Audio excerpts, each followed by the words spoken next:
주께서 저를 생각하시며 인자가 무엇이관데 저를 권고하시나이까. 여호와 우리 주여 주의 이름이 온 땅에 어찌 그리 아름다운지요. 어찌 그리 아름다운지요. 여호와 우리 주여 주의 이름이 온 땅에 어찌 그리 아름다운지요. 어찌 그리 아름다운지요. 주의 손가락으로 지으신 주의 하늘과 주가 베풀어 두신 달과 별 내가 보니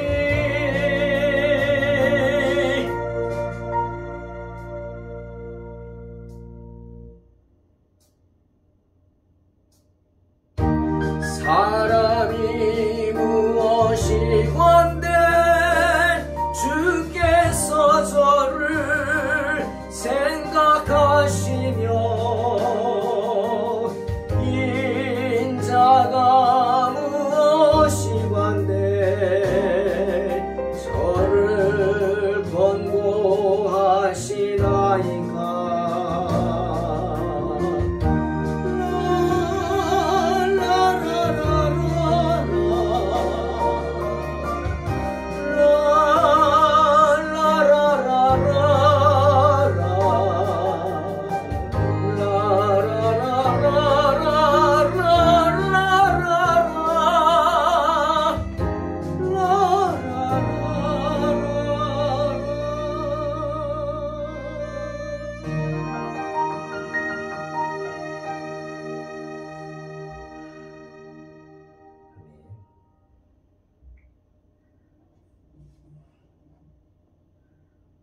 창세기 41장 46절로 57절입니다.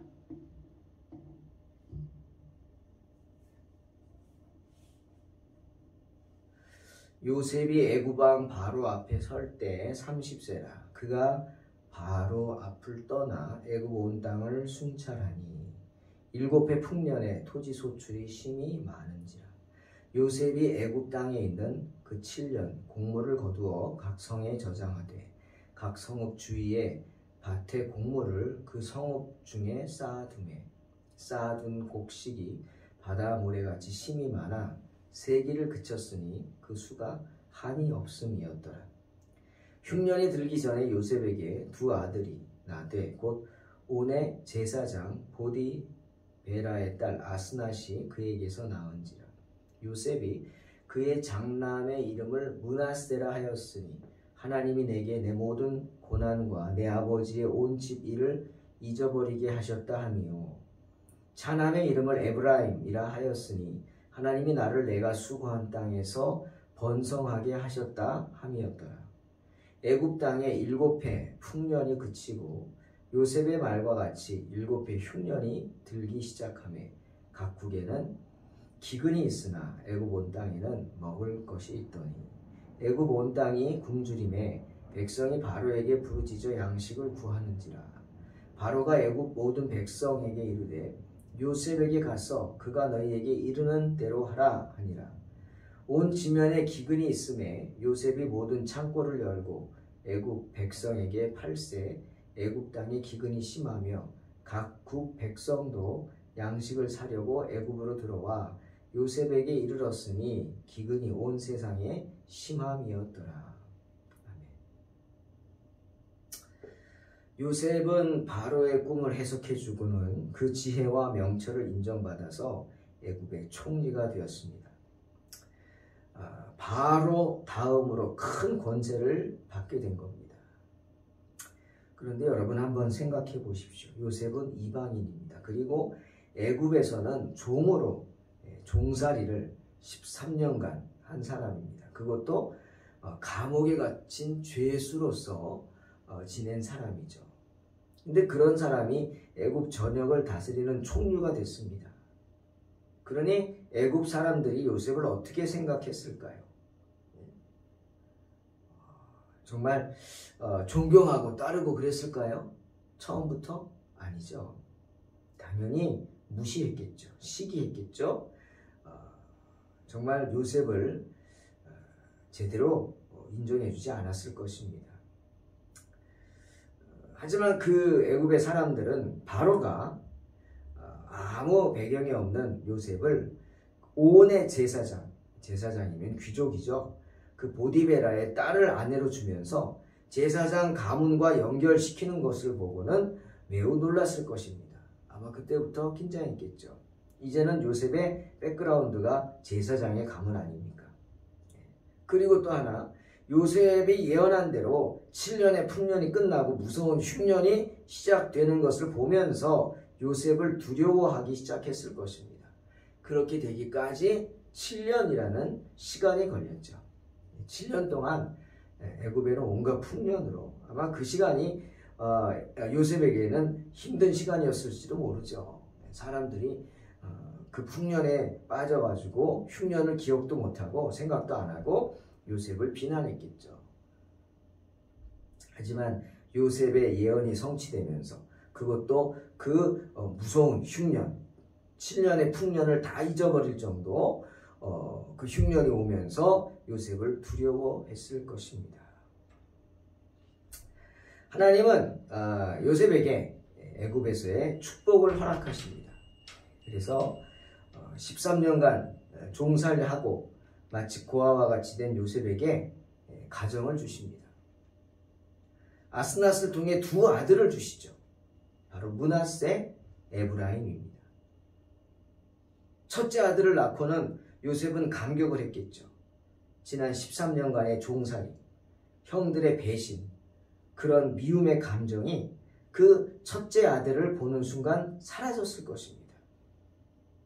때문에 요셉은 첫째 아들의 이름을 잊는다는 뜻의 므낫세라고 짓습니다.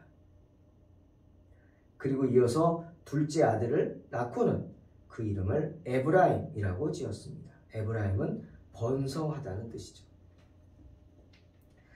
하나님께서는 애굽에서 고아와 같은 자신을 번성케 하심을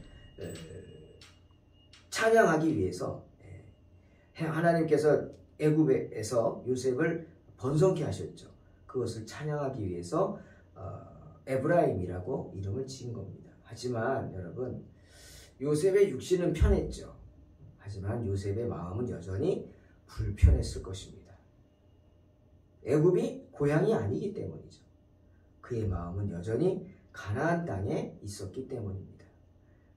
때문에 애굽의 마음은 여전히 육신은 편하지만 마음은 고통스러웠을 거예요. 아버지 생각에. 또 자기 동생 베냐민 생각에 굉장히 힘들었을 겁니다. 자, 다시 한번 생각해 보십시오. 요셉이 왜 아들들의 이름을 첫째는 므낫세라고 짓고 둘째는 에브라임이라고 지었을까? 여러분, 이름에는 그 사람의 그 생각이 들어가 있죠. 아버지가 아들의 이름을 지었다 생각하고 짓는 겁니다. 저도 아이들 이름 짓는데 첫째, 둘째, 셋째, 첫째, 둘째는 할아버지가 짓고 막내는 제가 지었죠. 고민이 되더라고요. 뭐라 그럴까? 첫째는 철이, 둘째는 유희, 셋째는 찬희라고 지었습니다. 그렇게 지었더니 또 권투 선수가 있더라고요. 권투 선수가 있어서 이 남자 이름 같다고 해서 그런데 의미가 기릴 찬자를 썼습니다. 우리 아이들은 이름이 복희니까 하나님이 주신 복을 너는 기리는 사람이 되라. 기린다, 누리고 증거하는 거죠. 정말 복된 거죠.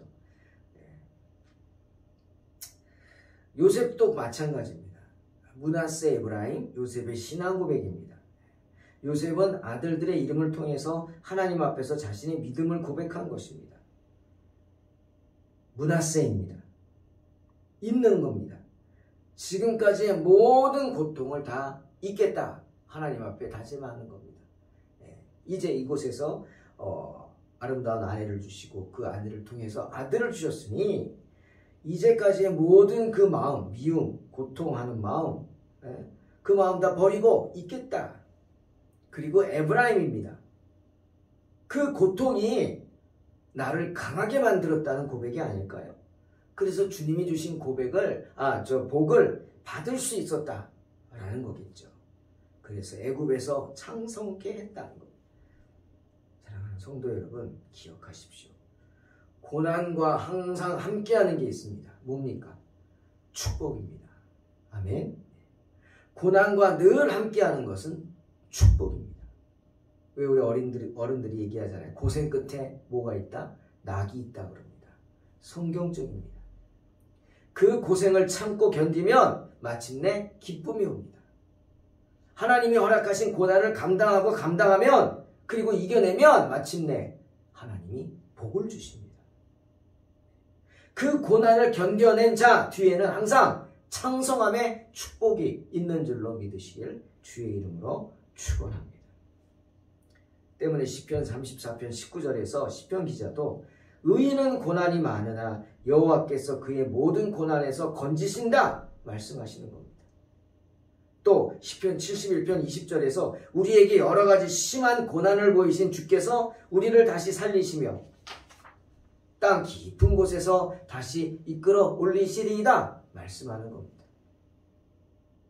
이사야도 말하죠. 이사야 49장 13절 하늘이여 노래하라 땅이여 기뻐하라 산들이여 즐거이 노래하라 여호와께서 그의 백성을 위로하셨은즉 그의 고난 당하는 자를 긍휼히 여기실 것입니다. 말씀하시면서 고난 중에 있는 자들을 위로하는 겁니다. 그러니 고난이 꼭 나쁜 것만은 아닙니다. 그렇죠? 우리를 하나님의 자녀 되게 하는 것이죠. 하나님의 자녀로서 성장하게 하는 것이죠. 때문에 시편 119편 67절에서 시편 기자는 또한 이렇게 고백합니다. 고난 당하기 전에는 내가 그릇 행하였더니 이제는 주의 말씀을 지키나이다. 네? 즉 고난 뒤에는 그것을 이겨낸 사람들에게 주시는 하나님의 축복이 반드시 있다는 말씀입니다. 사도 바울이 우리에게 늘 당부하는 것이 한 가지 있습니다. 뭡니까? 너희는 하나님의 유업을 이을 자라는 겁니다. 즉 하나님의 상속자라는 거예요. 그리스도와 함께한 상속자. 예수님이 하나님의 아들이신 것처럼 우리도 예수님을 믿는 순간 하나님의 아들이 되어서 우리 또한 하나님의 상속자가 된다. 그러니 어떻게 해야 돼요? 로마서 8장 17절에서 18절 우리가 그와 함께 영광을 받기 위하여 고난도 함께 받아야 할 것이다. 분명히 말씀하십니다. 그리고 위로하죠. 생각하건대 현재의 고난은 장차 우리에게 나타날 영광과 비교도 할 수 없다. 말씀합니다.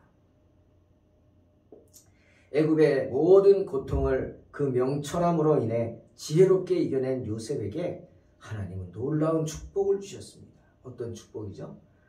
가정의 축복입니다. 믿음의 가문을 이루게 하시죠. 그래서 두 아들 므낫세, 에브라임 두 아들을 통해서 이스라엘의 두 지파가 탄생하게 됩니다. 그런데 여러분 당연한 얘기지만 므낫세와 에브라임은 혼혈이죠. 유태인만이 아니죠. 아버지는 유태인이요 어머니는 애굽인입니다. 그러니 엄격히 말하면 유대인 입장에서는 순수혈통이 아닙니다. 그렇죠? 므낫세와 에브라임의 어머니는 애굽인 아스낫입니다. 물론 귀족이겠죠. 애굽인의 피가 흐르는 혼혈인 것은 부인할 수 없는 사실이죠. 그럼에도 불구하고 유대 혈통을 고집하는 그 이스라엘 사람들이 이상할 뿐이죠. 그리고 더 답답한 건 지금까지 서로 미워하고 싸우죠. 이집트와 이스라엘은 원수지간이죠. 근데 그 둘이 형제일 수도 있는 거 아닙니까? 예? 그렇잖아요. 엄마가 애굽인인데. 또 한 가지 우리가 본문을 통해서 알 수 있는 건 풍년은 7년을 계속됐습니다. 하지만 마침내 끝나고 말았다는 사실이죠. 여러 해 동안 계속되는 풍년이라도 결국 끝날 때가 있다는 사실, 당연한 거 아닙니까? 근데 그 다음에 풍년이 끝나면 뭐가 오죠? 무서운 흉년이 찾아왔습니다. 그것이 인생이죠. 예? 풍년만 있는 게 아니에요. 그 풍년 뒤에는 무서운 흉년이 따라오죠. 때문에 솔로몬이 전도서 7장 14절에서 형통한 날에는 기뻐하고 공고한 날에는 돌아보라, 생각하라 말씀한 겁니다. 그러니 어떻게 해야 돼요? 준비해야 합니다. 유비무환이라는 단어 아시죠? 미리 준비해 두면 걱정 근심이 없다는 말입니다. 유비무환. 미리 준비하면 환이 없다는 거죠. 환란이 없어요. 우리도 마찬가지입니다. 하나님도 말씀하시죠. 항상 깨어 있으라. 항상 기도하라. 뭡니까? 준비하고 있어야 돼요. 우리의 인생은 늘 풍년이 아니기 때문입니다. 흉년이 있습니다. 하지만 늘 흉년만 있는 것도 아니죠. 또 풍년이 올 줄로 믿습니다. 또 하나, 무서운 기근은 애굽 땅에만 임한 게 아니었습니다. 애굽의 모든 인접국에도 임했죠. 때문에 애굽 온 땅에는 먹을 것이 있더라. 오늘 말씀한 거예요. 애굽 온 땅에는 먹을 것이 있었다. 왜? 요셉이 있었기 때문이죠. 바로 하나님의 깊은 뜻이 거기 있었습니다. 그래서 요셉으로 인해서 하나님이 요셉을 세워주셨기 때문에 요셉으로 인하여 애굽 땅에는 온 땅에는 먹을 것이 있었고 그 모든 인접국도 굶주리지 않고 도움을 받을 수 있었다. 그들을 구원하기 위해서 하나님께서 요셉을 모든 나라의 청지기로 세우신 것입니다. 기근으로 인해 각국 백성들이 애굽으로 몰려왔고 요셉은 그들에게 공정한 가격으로 나눠줬겠죠. 폭리를 취하거나 그러지 않고 그들이 어려움 겪지 않도록 공정한 가격으로 나눠주어 그들로 먹고 살게 했습니다. 그 중에 누가 있었어요? 바로 요셉의 형제들이 있는 겁니다. 사랑하는 성도 여러분, 언제고 우리 또한 요셉처럼 만인을 구원하는 하나님의 도구로 쓰임받기 위해서는 늘 깨어 있어야 합니다. 영적으로. 그래서 주님이 주시는 지혜와 명철로 하루하루를 복되게 살아야 될 줄로 믿습니다. 이런 복 있는 성도 되시기를 주의 이름으로 축원합니다. 기도하겠습니다. 하나님 감사합니다. 어리석은 저희들에게 귀한 믿음을 주셔서 오늘도 말씀 앞에 서게 하시니 감사합니다. 하루하루 말씀을 통해서 은혜 받게 하시니 감사합니다. 하나님, 우리의 부족함을 용서해 주시고 언제나 주님의 은혜 가운데 거할 수 있도록 축복하여 주시옵소서. 오늘도 주님의 은혜를 사모하는 마음으로 나왔습니다. 우리의 그 빈 마음 채워주시고 나약한 저희 불쌍히 여겨주셔서 오늘 하루도 주님을 찬양하며 믿음으로 승리하게 하여 주시옵소서. 예수님의 이름으로 기도하옵나이다. 아멘.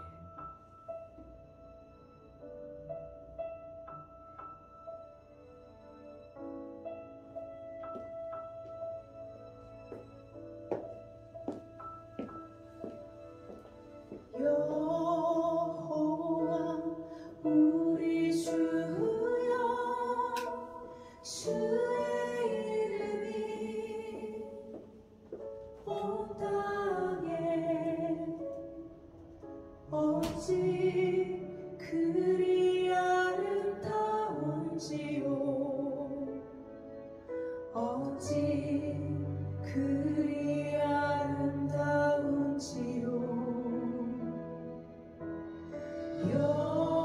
여호와 우리 주여 주의 이름이 온 땅에 어찌 그리 아름다운지요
그리 아름다운지요 어찌 그리 아름다운지요 여호와 우리 주여 여호와 우리 주여 주의 이름이 온 땅에 어찌 그리